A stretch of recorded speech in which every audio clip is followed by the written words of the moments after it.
আসসালামু আলাইকুম। ইতালিতে 2025 সালের জন্য শুরু হয়েছে স্পন্সর ভিসার কার্যক্রম। স্পন্সর ভিসা বলতে কাজের ভিসা, পাশাপাশি বাংলাদেশ থেকে অনেকেই কাজের ভিসার জন্য ইতালিতে আবেদন করেন, বিভিন্ন কাজের জন্য যাওয়ার চেষ্টা করেন। তো 2025 সালের এই ইতালির ভিসার জন্য জানা গেছে ইউরোপ দেশ ইতালিতে আসতে গিয়ে হাজার হাজার বাংলাদেশি নিঃস্ব হয়েছেন যে দালালের খপ্পরে পড়ে। ভুয়া ভিসার কারণে অনুমোদনপত্র জাল হচ্ছে, তেমন অনিয়ম হচ্ছে, বিপুল সংখ্যক বাংলাদেশি ইতালিতে ভিসা পাচ্ছে না, ছাড়াও হাজার হাজার পাসপোর্ট ফেরত দিতে হচ্ছে তাদের। অনিয়মের কারণে অনেকে ওয়ার্ক পারমিট বিভিন্ন যে দালাল চক্রের কাছে আপনারা জমা দেন, সেখান থেকে তারা ভুয়ো পারমিট বানিয়ে জমা দেয়, এজন্য আপনাদের ভিসা তা রিজেক্ট হয়ে যাচ্ছে।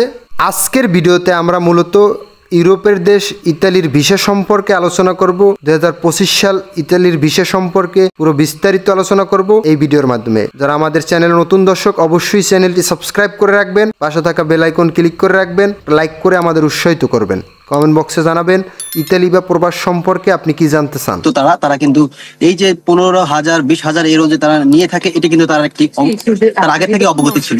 তারই ধারাবাহিকতায় কিন্তু এই জর্জিও মেলোনি সরকার কিন্তু এখানে তিনি বলতেছে যে ইতালির ভিসা জালিয়াতির কারণে অভিযোগে 5 বাংলাদেশি গ্রেপ্তার হয়েছেন।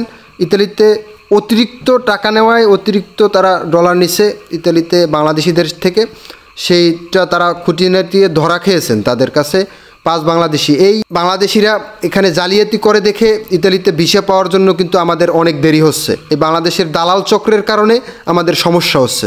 এই দালাল চক্রের কারণে যারা আবেদন করেছেন ইতালি ভিসার জন্য, তাদের কঠিন এবং বাছাইয়ের মুখোমুখি হতে হবে এবছর ভিসা পাওয়ার জন্য। এদিকে দালালের খপ্পর থেকে বাঁচতে সতর্ক থাকার আহ্বান জানিয়েছেন ইতালির কমিউনিটি নেতারা। ইমিগ্রেশনের বিশেষজ্ঞরা বলেছেন শতকরা 90% বাংলাদেশির বার্ষিক আয় মালিকের সঙ্গে সহ নতুন নিয়মের কারণে আগাম ফরম পূরণ করতে ব্যর্থ হচ্ছে। এখন থেকে ইতালিতে যেতে হলে আপনাদের কঠিন যাচাই বাছাইয়ের পর্ব শেষ করে তারপরে ইতালিতে যেতে হবে।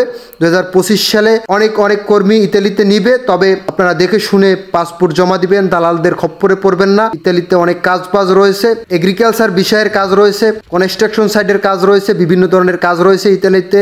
হোটেল, আবাসিক হোটেল, বিভিন্ন ধরনের রেস্টুরেন্ট। ইতালিতে এটা স্বপ্নের শহর, এটা সবাই যেতে চায়। তো ইতালি সম্পর্কে বা ইতালির ভিসা সম্পর্কে আপনারা কি জানতে চান, প্রবাস সম্পর্কে জানতে আমাদের চ্যানেলটি সাবস্ক্রাইব করে রাখুন, পাশে থাকা বেল আইকন ক্লিক করে রাখুন, একটা লাইক করে আমাদের উৎসাহিত করুন। সবাই ভালো থাকবেন, সুস্থ থাকবেন। আল্লাহ হাফেজ, দেখা হবে নেক্সট কোনো একটা ভিডিওতে।